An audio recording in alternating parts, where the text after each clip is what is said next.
good morning and welcome to my channel. My name's Allie and today I'll be sharing with you my weekend morning routine to start the day off in a relaxing and healthy way.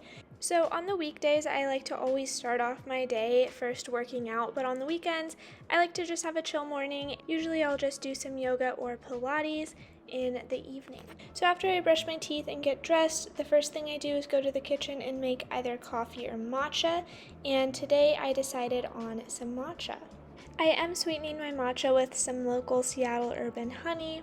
I know that honey is controversial in the vegan community, however I don't eat vegan all of the time and I do use honey to sweeten things sometimes as long as it is something that's local and ethically sourced.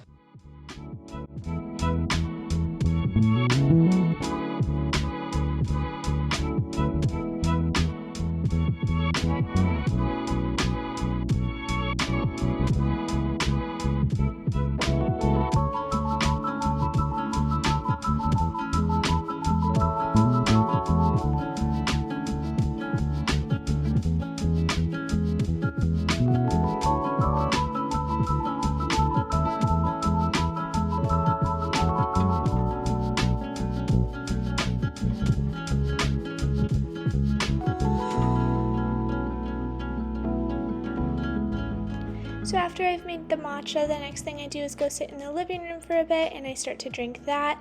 Sometimes I'll get straight into journaling at this point, but I was feeling hungry right away, so I went and made breakfast. Today for breakfast, I decided to make a yogurt granola bowl, and I'm using the lava yogurt, which is really delicious. You should definitely try it. And then I'm using some of the kind peanut butter granola, along with some other toppings that you can see in this little montage clip I'm showing right now.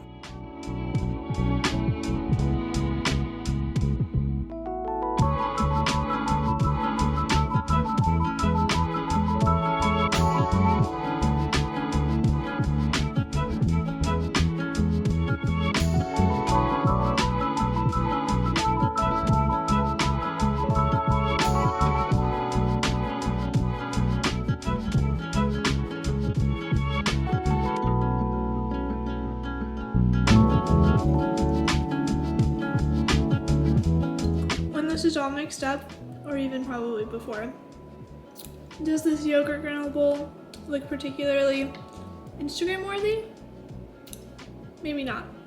I mean, I think it's pretty with like all the blueberry color that's, mixing, but it is 10 out of 10 delicious, so you should still try it.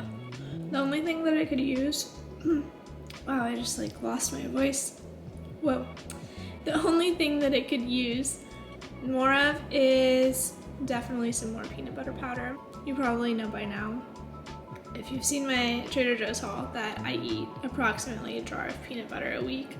I really like this type of like breakfast option for when I'm out of fresh fruit. Blueberries are one of the few frozen fruits that I like eating just like as they are. Like, I really enjoy strawberries, but I don't like them frozen as much. I might bake them in something, or I'll make a smoothie with strawberries, but I most definitely will not just be eating frozen strawberries.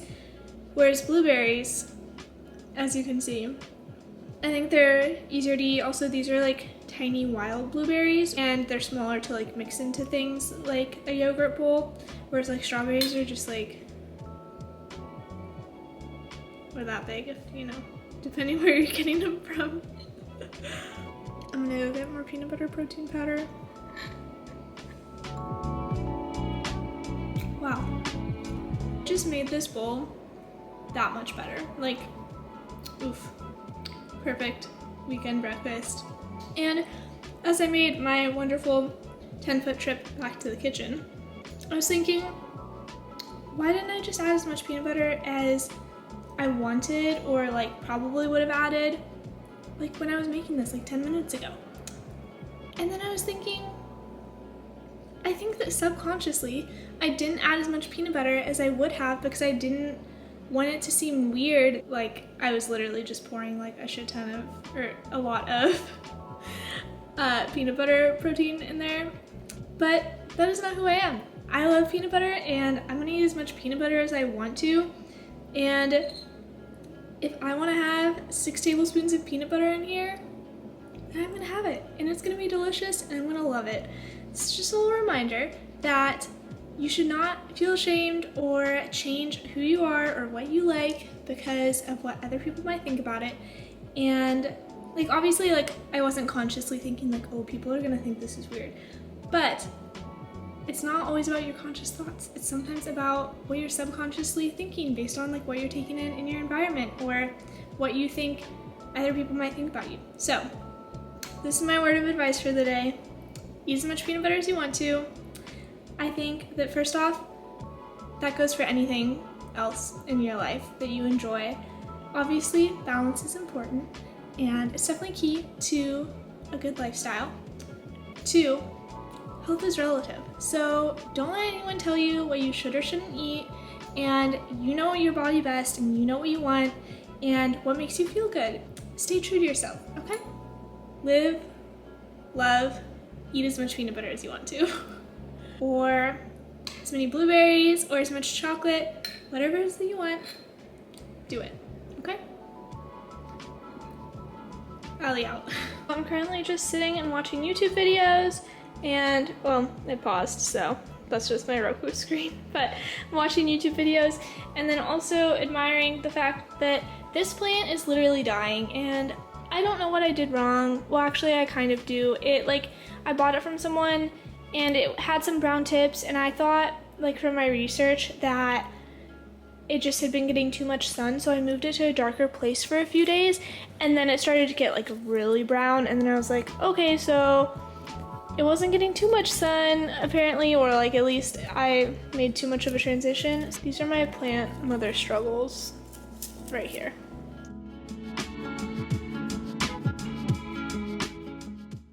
Next, I like to spend some time journaling in the morning. I feel like this is always the best time for me to journal, and it really helps me get organized and get my thoughts out and feel a lot more relaxed for the day. I also really like to read in the morning because reading in the morning is really the only way to ensure that I actually end up doing it, and I really like reading. I spend at least 10 to 15 minutes reading, sometimes a lot more than that. I have been reading The Daily Stoic, which is just a little excerpt that you can read each day, and then I also usually am reading some type of novel or other book. Right now I'm reading The Body Is Not an Apology by Sonia Renee Taylor, and I heard about it on Brene Brown's podcast, and it is a really amazing book, and I highly recommend that you try it out.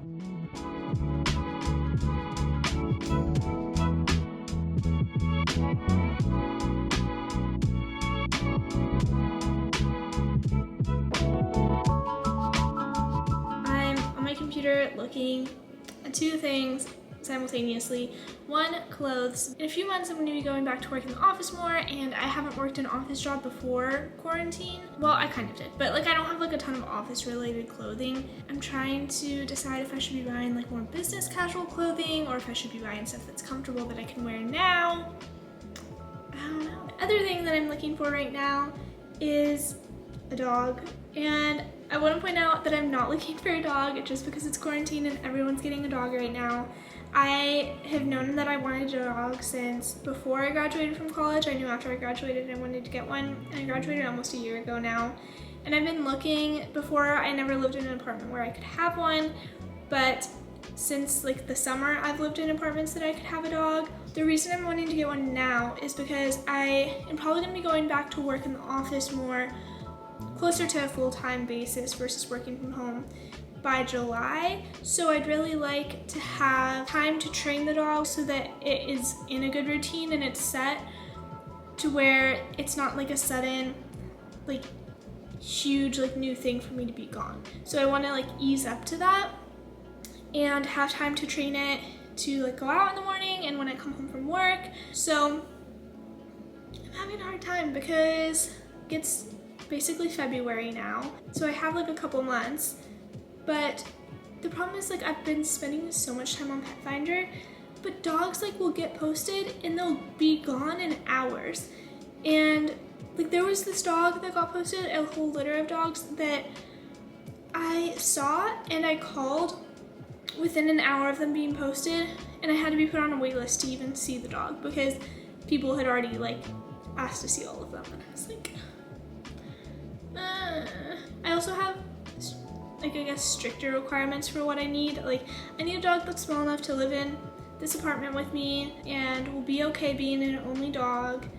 And I'd like it to be a puppy or a young dog because I want it to live a long time and I want to like grow with it. If you've been looking for your dog during quarantine, comment down below, let me know your tips, how you've been doing it.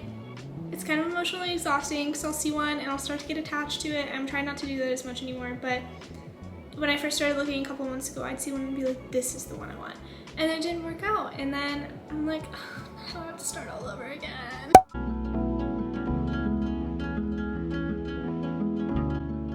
So I don't know about the rest of you, but for me, having a nice full fridge is just so satisfying, and I like to do my grocery shopping on the weekend. So after I clean out my fridge, just because that's the easiest time to do it so that it's clean before I'm putting a bunch of new stuff in it, and washing my dishes, I then start to make my grocery list, because if I do not go in with a plan, you never know what I'm going to come out with. So I like to use the Microsoft To Do app and list all of the things that I need there, and then in my planner I like to put meal ideas for the week and things that I need to use up.